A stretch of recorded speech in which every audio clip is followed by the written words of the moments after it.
Thank you धन्यवाद पुनश्च प्रभु मान को संध्या समय सुंदर अवकाश नहीं प्रभु नाम धन्य हो अवकाश केवल नुहे अवकाश प्रतिकूल थंडा काकर अधिक मन किंतु अधिक नुहे परमेश्वर अनुग्रह ठार मोहमाया जगतर सुख स्वच्छंदता जहाँ भी अच्छी ताहा किछि नहीं तेणु प्रभु गौरव नाम धन्य हो प्रभु को धन्यवाद देवा संगे संगे पुनर्बार आपण मान कथि धन्यवाद जे यह सुंदर अवकाश प्राप्त हो परमेश्वर वाक्य प्रचार करने आलोचना करिबारी निजर भी किछि इम्प्रूवमेंट थाए जेते वाक्य भीतर को जाउथिबो जणे सेते तार प्रशस्त गभीर रहस्य को टच करि पारिबो यह ग्यारंटी तेणु प्रभु नाम धन्य मुहे कि आपण माने भी हुंतु प्रभुंगर वाक्य भीतर को शास्त्र तत्व भीतर को समस्त जीवार प्रयोजन प्रिय भाई बहन माने जेणु शास्त्र प्रयोजन कथा गोटे कहबी आपण को जे धनी जेते बड़े अब्राहम का निकटरे कहले मो 5 भाई अछंदी आपण लाजर को पठी दियो अब्राहम कौन कहले सेमानक ठारे मोसांग व्यवस्था या ठारू जड़े पुनर्जीवित हो गले भी ताठारू बड़ कथा किछि नाही परमेश्वर वाक्य बड़ कथा भलरे बुझिबा बाय एणिकी चेष्टा करी वाक्य शुणिबा दरकार भलरे जानिबा बाय वाक्य पढ़िबा एणिकी दरकार प्रिय भाई बहन माने मु आपण मानकु प्रथम अनुरोध करिबी एणिकी सब बेले परमेश्वर वाक्य जेमती सेमती पढ़ु पढ़ा पड़ब ही पड़ब जेणु आर अभाव अनेक झड़ आसब यह जब अभाव घटब दुनिया रे प्रचार जब बंद हो दुनिया रे जब शिक्षा जब बंद हो दुनिया रे सब बंद हो सब समस्या मुंड टेकिब यह बुझा भाई भाई बहन माने पुओ झे माने चेष्टा करंदो कारण समय भयंकर समय आसंदु प्रभु वाक्य आलोचना करने को जीवा पूर्वर अनुरोध करी मन दे पूर्व परी जमिति सेमिति गिरजा उपासना करंतु नहीं मनोयोग करवा आउ जेमिति हेले भी घरे न रही उपासना को आसिया पई चेष्टा करथान मो गोटे गीत गान करने को चाहूँगी जमती सेमती माने आस्ते आस्ते वर्तमान मोर 49 वर्ष पूरीबा जाऊँगी सेवारे 50 वर्ष रे प्रभु दया कले पाद पकेबी सेवारे तेणु फिजिकली प्रॉब्लम अच्छी मो बैलेंस रो अभाव अच्छी फ्री रे पड़िया रे चली पारु नाही एभली अन्यान्य समस्या अच्छी तथापि परमेश्वर जेतिकी अवकाश देइचंदी सेतिकी को व्यवहार करबा विश्वस्त भाव रे मोर दरकार आपणकर दरकार तेणु प्रभु निमंते मनोযোগী हंतु प्रेज द लॉर्ड हालेलुया मोहि की देई की धन नेई सुजीवी जी सुप्रेम रत्न सुवर्ण मोहे समान रत्न दान सुवन नुहे समान देवाकू प्रतिदान मोहिकी देई धन देई सुझिबी जी सुप्रेम आरंभ कर मोहिकी देई धन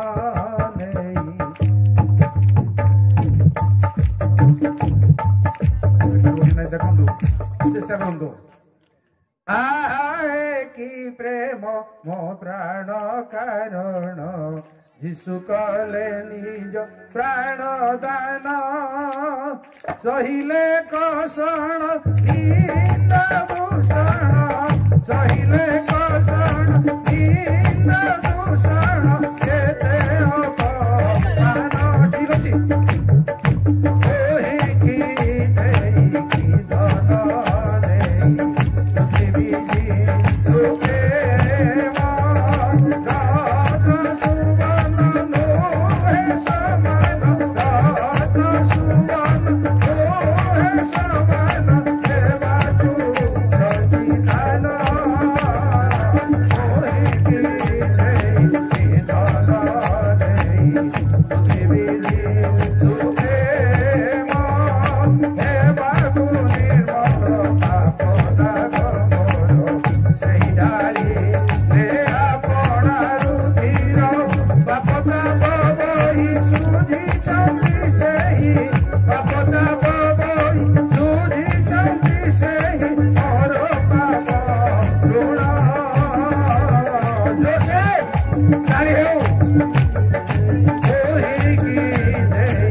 प्रिय भाई बहन आज पुणी कहि आपण मानक कहीं प्रभु लोकों विचार कहीं प्रभु तार घर को तार परिवार को विचार आणुचंदी प्रिय भाई भण माने पुओ झियो माने जो स्थान को परमेश्वर सूची गले पवित्र गले जो स्थान को ग्रहण कले जो स्थान को जो मंदिर को जो गृह को बलिदान गृह भाव में ग्रहण कले जो गृह आंबर चक्षु दिवारात्र मुक्त कहले से घर को कहीं विचार करेंगे तार भीतर घर तार भीतर मंडली ता भीतर मु आपण मैंने कहीं विचार करें बहुत कारण आम को जानवा हम प्रिय भाई बहन माने से गृह को प्रतिष्ठा करने दिन में परमेश्वर सोलोमन को कहले ए घरे आमर कर्ण आमर चक्षु सर्वदा मुक्त रहिबो।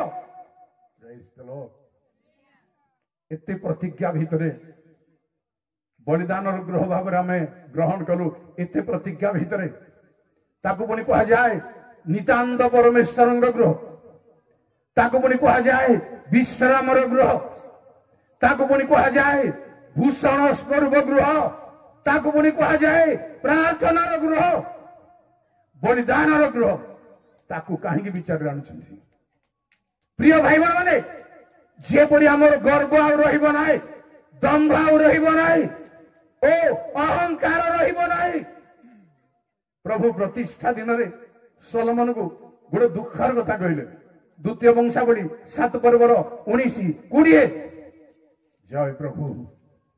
मात्र जेबे तुम्हें माने विमुख हेब वो तुम मानक सबुरे आमर स्थापित विधि वो आज्ञा सब परित्याग करिब, पुणी जाय अन्य देवगण को सेवा वो प्रणाम करिब, तेबे आमे सेमानकु दत्त आभ देशर समूले उत्पादन करिबा, पुणी आभ नाम निमंते एही जे गृह को आमे पवित्र करिअछु ताहा आभ दुष्टर दूर करिबा, वो सकल गोष्ठी मध्य गल्प वो उपहासर विषय। भाई भण माने भलरे सुनंदो। प्रतिष्ठा दिन रे पवित्र कला परे आशीर्वाद कला परे प्रभु कहले जेबे तुम्हें आंबर आज्ञार विमुख हब, अवमानना करिबो, घृणा करिबो परमेश्वर वाक्य को, दुराचारी हेबो, आमे कौन करिबो ए गृह को अग्राह्य करिबो, गृह को दूर करिबो, आमठार गृह को दूर करिबो, लोकंगर हास्यास्पद करिबो घर को। भाई भण माने एई कारणरू गृह को ताहांगर घर ठारू विचार आरंभ हेबो, मो ठारू आपणଙ୍କ ठारू। कहबा गले जे माने जणाशुणा सेमानଙ୍କ ठारू सब काम परमेश्वर तौलुछंदी। को प्रकार भावरे को हृदय रे मो वाक्य प्रचार करछि आपण मान निकट रे, को हृदय रे को उद्देश्य रे मु साक्ष्य दउछि आपण मान निकट रे। किछि लाभर विषय अछि, स्वार्थ अछि, परमेश्वर तौलुछंदी। को हिसाब रे आपण माने अछंदी, वाक्य सुनुछंदी, कार्यकारिणी हिजंदी, को हिसाब रे प्रभु आपण को तोलुछंदी। विचार जानबे जानी रखु। अड़ुआ कथा विचार कथा मैं पर्यंत टच करी नाही। अड़ुआ कथा कौन? परमेश्वर समस्त भल मंद गुप्त विषय विचार रे बंद सीना आनबे आज्ञा, भल विषय केमती आनबे ताओ आलोचना रे ताओ भल विषय केमती आनबे विचार रे भल भाव मन रखा कथा कौन अच्छी आसंता दिन मानक दिन आलोचना। भाई भाई माने निश्चित भाव जेबे आमे आज्ञा लंघन करू परमेश्वर वाक्य बाहर जाओ, जहा बाइबल मना करुची ताहा जेबे आपण करूचंती, ग्रामर मंडलीर ख्रिस्टियान भाई भाई माने जेबे परमेश्वर दृष्टि मंद काम बारंबार करूचंती, परमेश्वर गृहर विचार करिवे, मंडलीर विचार करिवे, मोर विचार करिवे, आपणक विचार। मंडली जब से अधर्म को स्थान देउची, अन्याय को स्थान देउची, पॉलिटिक्स जब मंडली आमे आपण पुरौचंदी, आपण को बाध्य विचार करिवे। गृह ठार आरंभ जेबे मंडली राजनीति पुरौचंदी, कूटनीति पुरौचंदी, पॉलिटिक्स पुरौचंदी, भलरे जणा सुनारे सुनंदो विचार आपण को परमेश्वर निश्चय करे। प्रिय भाई बहन में तेणु कहले आमे हास्यास्पद करबा लोकंगर समस्त लोकंगर दृष्टि रे एहा हास्यास्पद हेबो। आपण जेते बड़ लोक होंदो, जेते बड़ गां हेउ, जेते बड़ गिरजाघर करंदो, आकाश को छुई जाइतो जेबे अधर्म को प्रेम करछंती, जेबे उपासना अधर्म स्थान पाउछि, पॉलिटिक्स स्थान प्रतिशोध स्थान पाउछि, कहा विरुद्ध किए स्थान जब पाँच जाग्रत हूँ। ଏହା ବିପଦଜନକ। ଯେବେ ଅହଙ୍କାର ପୂର୍ବକ ଆପଣ ପୁଲପିଟକୁ ଆସୁଛନ୍ତି, ହୃଦୟ ଭାଙ୍ଗ ନାହିଁ। ଯେବେ ଧନ ଗର୍ବ ଅଛି, ଯେବେ ବଳ ଗର୍ବ ଅଛି, ବିଚାର କରିବେ ଆପଣଙ୍କ ପ୍ରଭାବରେ ଯେବେ କିଛି ଭିତରେ ପୁରୁଛି ଅନ୍ୟାୟ, ବିଚାର କରିବେ, ଦେଖିବେ ଆପଣ ବିଳମ୍ବ ନାହିଁ। ଆସୁଛି ସମୟ, ବିଳମ୍ବ ନାହିଁ। ପ୍ରିୟ ବାପା ମା ଭାଇ ଭଉଣୀ ମାନେ, ଏଇଥିପାଇଁ ମୁଁ ଆପଣଙ୍କୁ ଆଜି ଦୁଇଟା କଥା କହିବି ଯେ ନିଜ ଲୋକମାନଙ୍କ ଦ୍ୱାରା ବି ଗ୍ରହ ଉପରକୁ ବିପଦ, ଶତ୍ରୁ ଦ୍ୱାରା ବି ଗ୍ରହ ଉପରକୁ ବିପଦ। ନିଜ ଲୋକମାନଙ୍କ ଦ୍ୱାରା ବୋଲି କହିବି ଆପଣଙ୍କୁ ଦ୍ୱିତୀୟ ବଂଶାବଳୀ 25 ପର୍ବର 13। ଜୟ ପ୍ରଭୁ। ଶତ୍ରୁ ଦ୍ୱାରା ନିଜ ମାତ୍ର ଅମତ୍ସ୍ୟ ଯେଉଁ ସେନାମାନଙ୍କୁ ଆପଣା ସଙ୍ଗେ ଯୁଦ୍ଧକୁ ଯିବା ପାଇଁ ଉପଯୁକ୍ତ ମନେ ନ କରି ଫେରାଇ ଦେଇଥିଲେ, ସେମାନେ ସମରିଆ ଠାରୁ ବେଇଥାରଣ ପର୍ଯ୍ୟନ୍ତ ପଡ଼ି ଜିହୁଦାର ନଗର ସବୁ ଆକ୍ରମଣ କଲେ ଓ 300 ଲୋକଙ୍କୁ ବଧ କରି ବହୁତ ଲୁଟଦ୍ରବ୍ୟ ନେଲେ। ନିଜ ଲୋକମାନେ ମଣ୍ଡଳୀ ବିରୁଦ୍ଧରେ, ଖ୍ରୀଷ୍ଟିଆନ ମାନେ ମଣ୍ଡଳୀ ବିରୁଦ୍ଧରେ ଏବେ ବି ହେବାର ଚାନ୍ସ ଅଛି। ଆପଣମାନେ ହିଁ ମଣ୍ଡଳୀ ବିରୁଦ୍ଧରେ କଥାବାର୍ତ୍ତା କରିବେ, ଆପଣ ଏମାନେ ହିଁ ମଣ୍ଡଳୀ ଡିଷ୍ଟର୍ବ କରିବେ, କେହି ନୁହନ୍ତି। ଏହା ପ୍ରଥମ କାରଣ, କେବଳ ଆପଣମାନେ ଦାୟୀ। ପ୍ରଭୁ କହିଲେ ତୁମ୍ଭର ଗୃହ ତୁମ ହାତରେ ଛାଡ଼ି ଦିଆଯାଉଛି। ତାକୁ ସଜେଇବା ପାଇଁ, ତିଆରି କରିବା ପାଇଁ ନିଜ ବୁଦ୍ଧି, ନିଜ କୌଶଳ ଜରୁରୀ ନୁହଁ, ଈଶ୍ୱରୀୟ ବୁଦ୍ଧି ଦରକାର। ଯେବେ କାହା ସହିତ ଆପଣ ଶତ୍ରୁ ଅଛନ୍ତି, ମୀମାଂସା କରୁନାହାନ୍ତି, ଆପଣ କୋଉ ପ୍ରକାର ଭାବରେ ପୁଲପିଟକୁ ଆସିବେ? କୋଉ ହିସାବରେ, କୋଉ ଅଧିକାର? ଯେବେ ସେଇଭଳି ବିଷୟକୁ ପୁରେଇବେ, ଆପଣ ସେଇଭଳି ବିଷୟକୁ ସମାଧାନ କରିବେ, ମଣ୍ଡଳୀକୁ ଆପଣ ମାନଙ୍କୁ ପ୍ରଭୁ ବିଚାର, ନ୍ୟାୟ, ଯଥାର୍ଥ, ପବିତ୍ରତା ନିହାତି ଦରକାର। ପ୍ରତିଶୋଧ ଦରକାର ନାହିଁ, ଅପ୍ରେମ ଅମିଳନ ଦରକାର ନାହିଁ। ଜଣଙ୍କ ବିରୁଦ୍ଧରେ ଜଣେ କେବେ ହେବ ନାହିଁ, ବିଚାର ଚେଞ୍ଜ ହେବା ଦରକାର, ପରିବର୍ତ୍ତନ ହେବା ଦରକାର। ପ୍ରିୟ ଭାଇ ଭଉଣୀ ମାନେ, ଅନୁତାପ କରିବା ଦରକାର, ବିଚାରରୁ ରକ୍ଷା ପାଇବା ପାଇଁ, ଉଦ୍ଧାର ପାଇବା ପାଇଁ। ଖ୍ରୀଷ୍ଟିଆନ ଭାଇ ଭଉଣୀ ମାନେ, ଶ୍ରୋତା ବନ୍ଧୁ, ପରିବର୍ତ୍ତନ ହେବା ଜରୁରୀ ଜରୁରୀ। ପୁଣି ଶୁଣନ୍ତୁ, ଦ୍ୱିତୀୟ ବଂଶାବଳୀ 25 ପର୍ବର 4। ମନ୍ଦିର ବିରୁଦ୍ଧରେ, ପରମେଶ୍ୱରଙ୍କ ଗୃହ ବିରୁଦ୍ଧରେ ଶୁଣନ୍ତୁ। ତଥାପି ସେ ସେମାନଙ୍କ ସନ୍ତାନଗଣକୁ ବଧ କଲେ ନାହିଁ। ମାତ୍ର ସନ୍ତାନଗଣ ପାଇଁ ପିତୃଗଣର ପ୍ରାଣଦଣ୍ଡ ହେବ ନାହିଁ, କିମ୍ବା ପିତୃଗଣ ପାଇଁ ସନ୍ତାନଗଣର ପ୍ରାଣଦଣ୍ଡ ହେବ ନାହିଁ। କିନ୍ତୁ ପ୍ରତ୍ୟେକ ଲୋକ ନିଜ ପାପ ଲାଗି ମୃତ୍ୟୁଭୋଗ କରିବ। ମୋଶଙ୍କର ବ୍ୟବସ୍ଥା ପୁସ୍ତକରେ ଲିଖିତ ସଦାପ୍ରଭୁଙ୍କର ଏହି ଆଜ୍ଞା ପ୍ରମାଣେ କର୍ମ କଲେ। ଠିକ ଅଛି, କହିବି ମୁଁ। ତାପରେ 23 ପଢ, ଲିଙ୍କ ରଖି। ଆଉ ଇସ୍ରାଏଲର ରାଜା ଜୟାସ ବୈଷେମସରେ ଜୟାସଙ୍କର ପୌତ୍ର ଜୟାସଙ୍କର ପୁତ୍ର ଜିହୁଦାର ରାଜା ଅମସ୍ୟାଙ୍କୁ ଧରି ଜେରୁସାଲେମକୁ ଆଣିଲେ ଓ ଇଫ୍ରାଇମର ନଗର ଦ୍ୱାର ଠାରୁ କୋଣର ଦ୍ୱାର ପର୍ଯ୍ୟନ୍ତ ଜେରୁସାଲେମର 400 ହାତ ପ୍ରାଚୀର ଭାଙ୍ଗି ପକାଇଲେ। କାହିଁକି ପ୍ରଭୁ ସୁଯୋଗ ଦେଲେ? କଣ ପାଇଁ? ଶତ୍ରୁ ଆସି 400 ହାତ ଭାଙ୍ଗି ପକାଇବା ଯାଇ ପରମେଶ୍ୱର ଚାନ୍ସ ଦେଉଛନ୍ତି। ପ୍ରିୟ ବନ୍ଧୁ ମାନେ, ପ୍ରିୟ ଶ୍ରୋତା ବନ୍ଧୁ, ଭାଇ ଭଉଣୀ ମାନେ, ଏତେବେଳକୁ ଇସ୍ରାଏଲ ସନ୍ତାନ ଜିହୁଦୀ ପାପରେ ଭାରଗ୍ରସ୍ତ, ଅଧର୍ମକୁ ପ୍ରେମ କରୁଛନ୍ତି।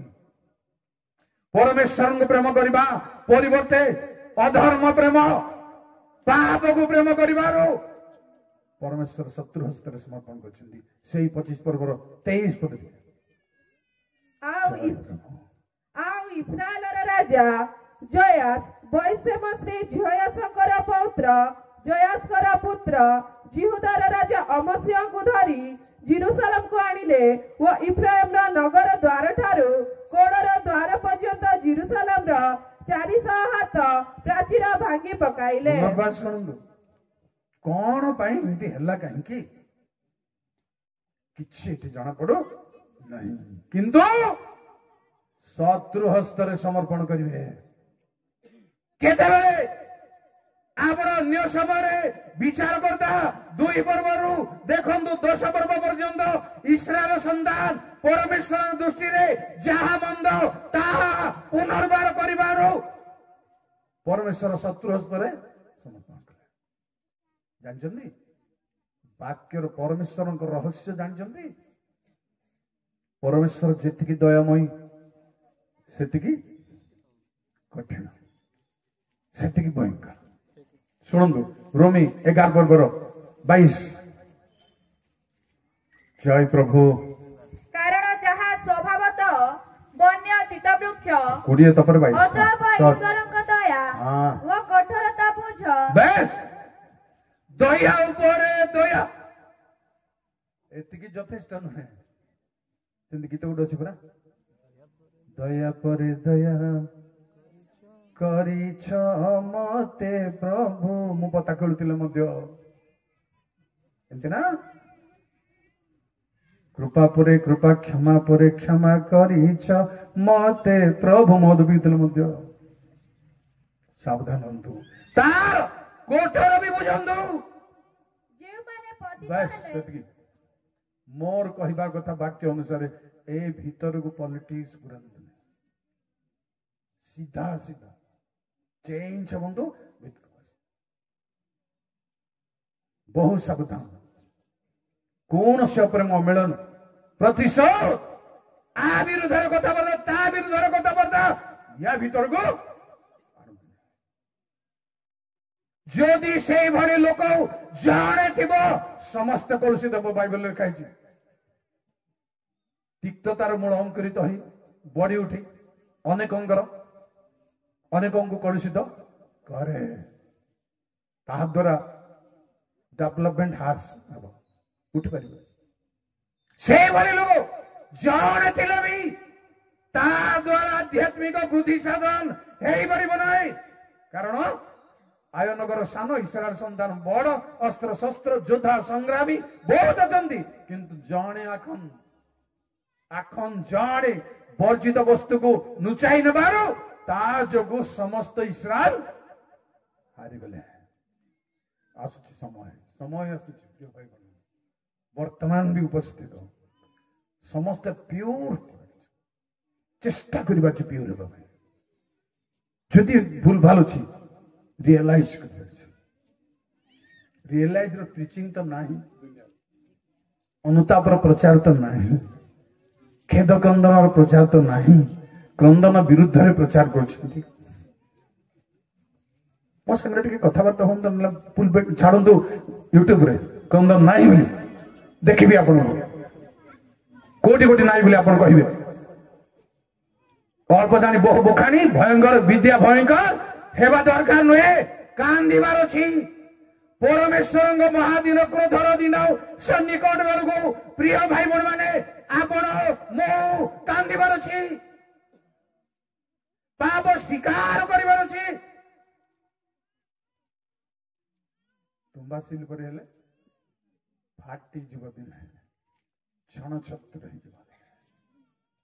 ଅତି ଶୀଘ୍ର ମନ ପରିବର୍ତ୍ତନ, ଯାହାକୁ ଶୟତାନ ଯୋଉଠି ବାନ୍ଧିଛି ସେଥିରୁ ଫେରି ଆସିବା ପାଇଁ ଯୀଶୁଙ୍କୁ ଅନେଇଦେବା ଦରକାର। ପୁଣି ଶୁଣନ୍ତୁ, କାହିଁକି ପ୍ରିୟ ଭାଇ ଭଉଣୀ ମାନେ ଏ ଦଶା ହେଲା କାହିଁକି, ବିଚାର କରିବେ କାହିଁକି?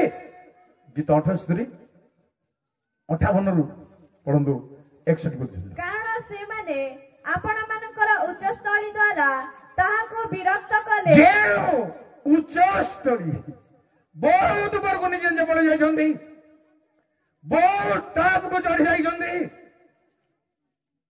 ସାବଧାନ ହୁଅନ୍ତୁ, ମୁଁ ହେଉ ଆପଣ ମାନେ ହୁଅନ୍ତୁ।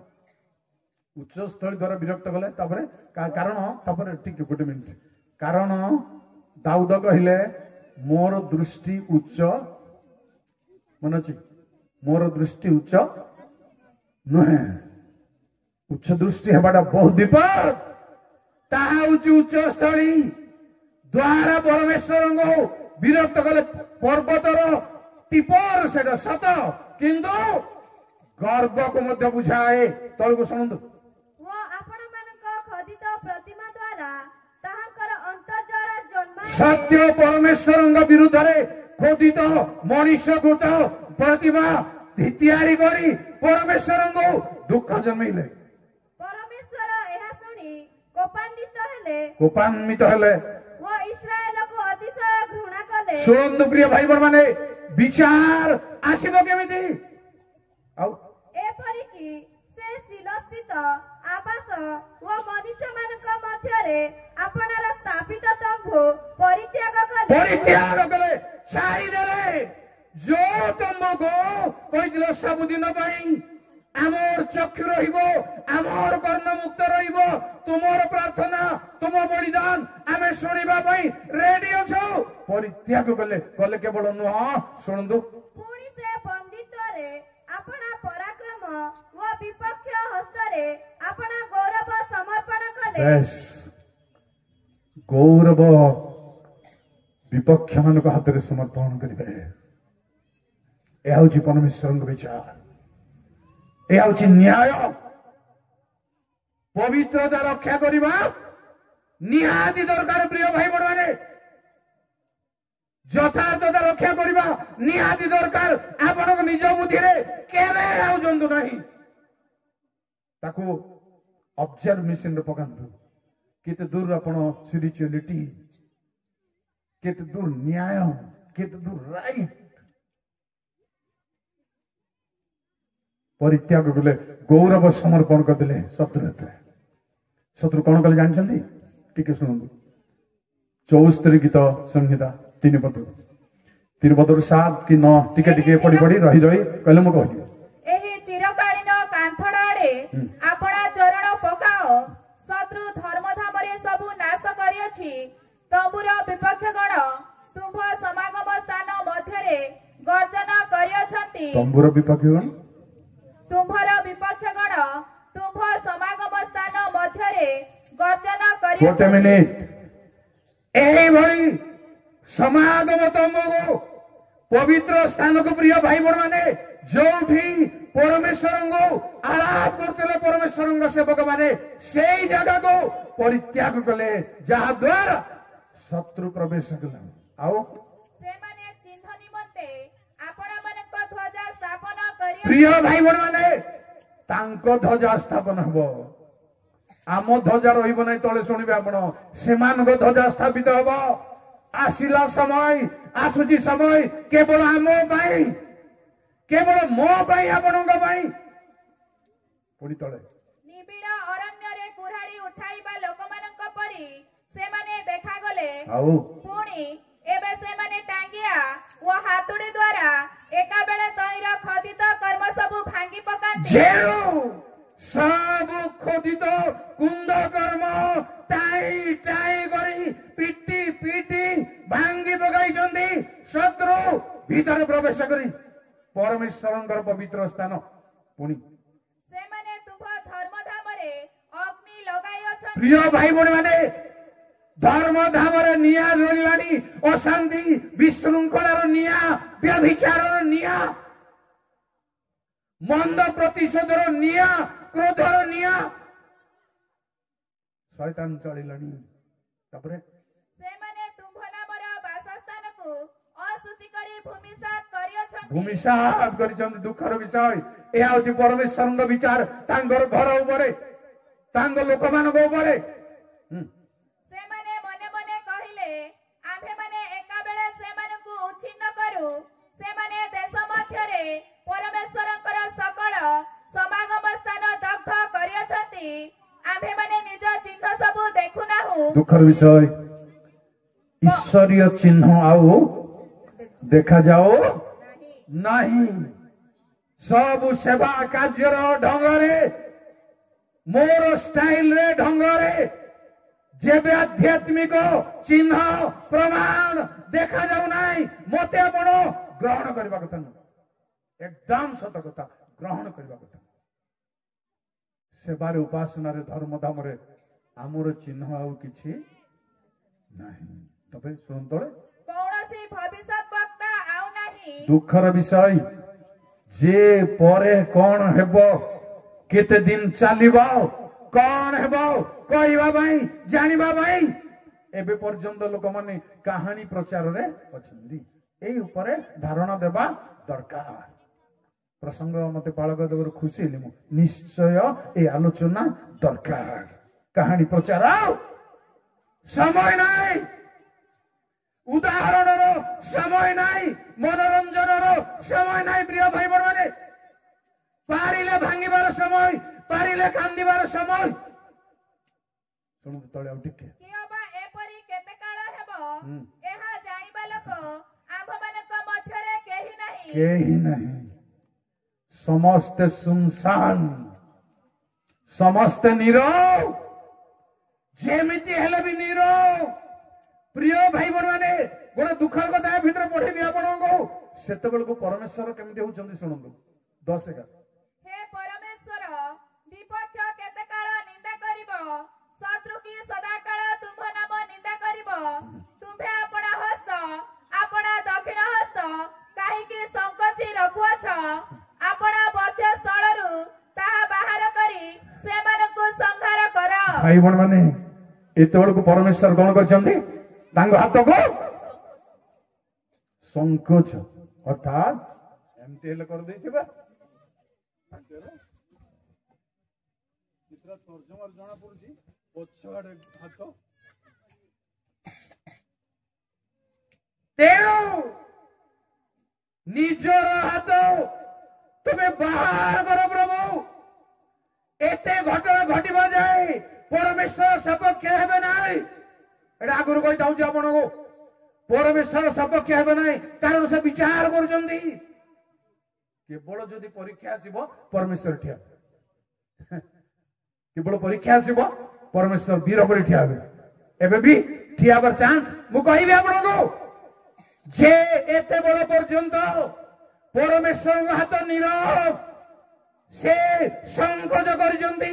କାହିଁକି ସପକ୍ଷରେ ହାତ ଉଠେଇବେ କୁହନ୍ତୁ ମତେ?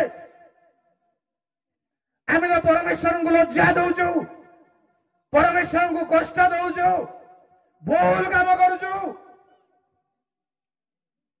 ଆପଣଙ୍କର ଭୁଲ ମଧ୍ୟରୁ, ଆମର ଭୁଲ ମଧ୍ୟରୁ ଉପାସନାକୁ ଗିର୍ଜାକୁ ନ ଆସିବାଟା ଭୟଙ୍କର ଭୁଲ। ଗୋଟେ ଜାଣିଛନ୍ତି, ଭୟଙ୍କର। ଆପଣ ଜାଣିନାହାନ୍ତି, ନିରୀହତା ପୂର୍ବକ ଉପାସନାକୁ ସାମାନ୍ୟ ମନେ କରୁଛନ୍ତି।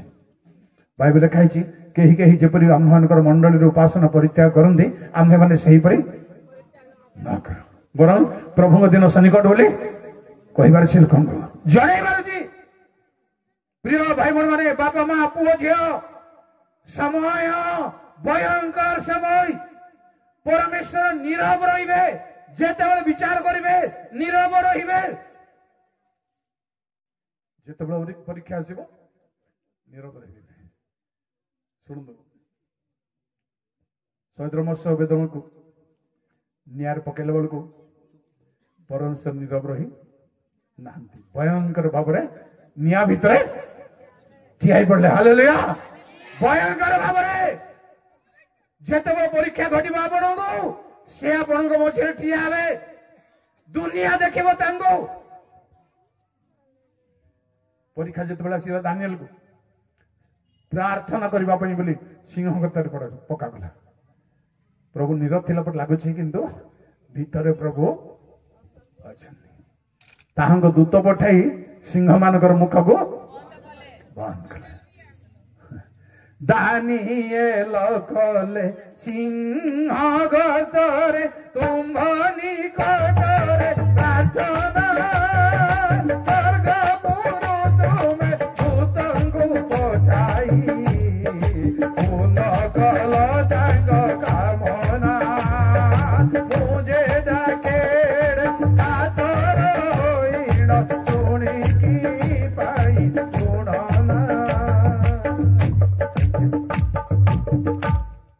ବିପଦ ଆସିଲେ, ସଂକଟ ଆସିଲେ, ପରୀକ୍ଷା ପାଇଁ ଯଦି ଆସିବ, ପରମେଶ୍ୱର ରହିପାରିବେ ନାହିଁ। ବହୁତ ପ୍ରମାଣ ଅଛି। ବୀର ପରି ଠିଆ ହୁଏ। ଆସିଲେ ଫାରୋ ସମୁଦ୍ର ଭିତରେ ସନ୍ଧ୍ୟା ସମୁଦ୍ରରେ ପଶିଗଲେ। ପରମେଶ୍ୱର फारोर रथ चक्र सब पिटाई पकाइले फारो कहले प्रिय भाई बहन माने परमेश्वर से सपक्ष युद्ध कर चलो आम मैंने बाहुड़ी पलैबा रथ चक्र फिटी जाइए से आउ ढेप को बाहरी पारे नहीं प्रिय बापा माँ भाई बहन माने किंतु जब विचार कर मते कि आपण को किसी सपक्ष नहीं प्रमाण अच्छी जब प्रहार कर विचार प्रहार केही दया देखे केही कृपा देखे आसंदो आज मो अल्प कथा कहबी जे विचार सन्निकट तांग लोक मान तांग घर को मत आपण को को हिसाब रे मो आसंता काली कहबी मु आपण को गृह उपर कहली जेरूशलेम उपर तंबू उपर किंतु कहबी मते आपण को विचार करे को टाइप रो क्रिश्चियन मान को विचार करे को टाइप रो तांको लोक मान को विचार करिसंदी बाइबल नै वर्तमान विचार करिवे गोटे उदाहरण कहबी मूसा परमेश्वर को डकर रे नाइ बोली कहथले मु तोतला लोक मु कथा कहि जान मु जाई परबेन जा कहले पठांदु बोली कहले प्रभु जबरदस्त तोतला कथा मु बुझिबी सब कथा मु बुझिबी डाकिले किंतु बाटरे प्रभु कहले किणान को जाई परिबो एटा होची विचार प्रभु लोक विचार जानी जानो प्रभु समस्त विचार स्थान रे ठिया करिवे किंतु लेखा होची प्रथमे गृह ठारो आरंभ प्रथमे तांगो लोक ठारो आसंद हम रेडी हो परमेश्वर निकटवर्ती हेउ निजको समर्पण करू ए पर्यंत जेबे कौन से धर्म अच्छी जेबे कौन से पाप अच्छी जेबे कौन सी दुर्बलता अच्छी जेबे कौन सी बंधन अच्छी ताको स्वीकार करिबा पई परस्पर मध्य मिलिबा पई कहा संगरे कहार देबे कथाबार्ता नै मिसिबा पई हाथ मिसेइबा पई रेडी हो प्रभु को दिन सन्निकट लेखा जी तुमे जेबे तुमर विपक्ष केही अछंती तुमे विचार स्थान को जीवा पूर्व हाथ मिलाओ विचार स्थान को गला उतारे रास्ता में जागतिक विचार स्थान पर कहले प्रभु किंतु आध्यात्मिक विचार स्थान को जाउछ हम समस्त आसंदो सही स्थान को जीवा पूर्व प्रभु दयामय दयार सागर प्रभु हे जीशु सुंदर तुमरी प्रेम करुणा अनंत पार हे दया सागर प्रभु निकट रे समर्पण मते भी करिवार अछि निजको आपण को करिवार अछि एजरा काहे कांदरे मते कोंदो चिरा वस्त्र पिंधी निहमिया काहे कांदले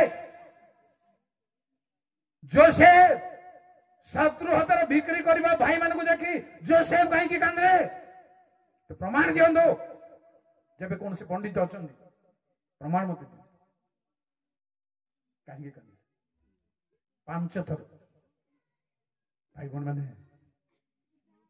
बड़ बड़ प्रभु भक्त मैंने डाक दे कांदी अन्य मान को विपद पाई विपद संकट दुनिया को आसवा ऊपर आसंदो बापा माँ भाई बहन मैंने प्रार्थना करें प्रभु निकट को आसवा को हेला कर कौन सी बहाना नहीं कौन सी बहाना आमको आटंकर करो कौन सी संदेह लोक भय लज्जा आमको आटंकन करो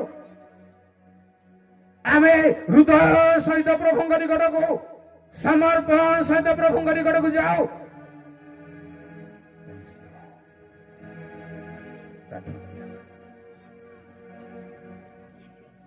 भव सिंधु कूल रे डाके भाई बहन माने भव सिंधु कूल रे जने डाकुचंदी हजार हजार वर्ष आज आम विलंबन कर बसिबा अवस्था ठिया अवस्था सब धर्म सब पाप परित्याग करी ଦୟାମୟ ନିକଟକୁ ପ୍ରେମମୟ ନିକଟକୁ ପ୍ରକୃତ ଭାବରେ ଯାଉ। ମୁଁ ଆଜି କହିବାକୁ ଚାହୁଁନି ଠିଆ ହବ ପାଇଁ, ବସି ବସି ତାଙ୍କଠାରେ ସମର୍ପଣ କରି ପ୍ରାର୍ଥନା। ଜୟ ପ୍ରଭୁ ସର୍ବଶକ୍ତିମାନ ଦୟାର ସାଗର ପ୍ରଭୁ, ତୁମେ ଅଧର୍ମ କ୍ଷମାକାରୀ, ରୋଗ ସୁସ୍ଥକାରୀ, ବିନାଶରୁ ପ୍ରାଣ ମୁକ୍ତକାରୀ। ତୁମ ଛଡା କେହି ନୁହନ୍ତି ପ୍ରଭୁ। ତୁମ ପରି କୃଷରେ କେହି ମରିନାହାନ୍ତି ପ୍ରଭୁ। ତୁମ ପରି ପୁନରୁତ୍ଥିତ କେହି ହେଇନାହାନ୍ତି ପ୍ରଭୁ।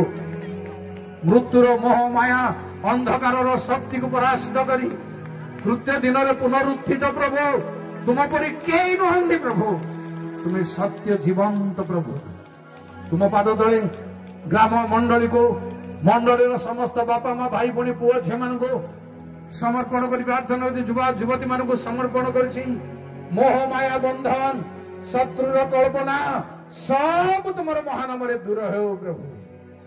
ଆଉ ଆସନ୍ତା ଗୋଟିଏ ଦିନ ଆମର ଫେଲୋସିପ ଅଛି, ଆମର ଏକତ୍ରୀକରଣ ଅଛି। ତୁମ ଦୟା ଅନୁଗ୍ରହ ସହ ବର୍ତ୍ତ ଆସନ୍ତା ଦିନର ସେବା ଉପାସନାକୁ ମଧ୍ୟ ନିୟନ୍ତ୍ରଣ କର। ଗ୍ରାମର ମଣ୍ଡଳୀର ଭାଇ ଭଉଣୀ ମାନଙ୍କୁ, ପୁଅ ଝିଅ ମାନଙ୍କୁ ସମସ୍ତଙ୍କୁ ତୁମେ ସ୍ପର୍ଶ କର। ଏ ଦିନରେ ତୁମ ନିକଟବର୍ତ୍ତୀ ହେବା ପାଇଁ ସମସ୍ତଙ୍କୁ ମନୋବଳ ପ୍ରଦାନ କର, ଶକ୍ତି ପ୍ରଦାନ କର। ସବୁ ତୁମ ହେଉ, ଅନ୍ଧକାରର ଶକ୍ତି ସକଳ ନିବାରିତ ହଉ। ମହିମା ଗୌରବ ତୁମର ହେଉ। ମଙ୍ଗଳମୟ ସ୍ୱର୍ଗୀୟ ପିତା ପ୍ରଭୁ ଯୀଶୁଙ୍କ ନାମରେ ପ୍ରାର୍ଥନା କଲି। ଆମେନ୍। ଧନ୍ୟବାଦ ପ୍ରଭୁ, ଆଶୀର୍ବାଦ କରନ୍ତୁ।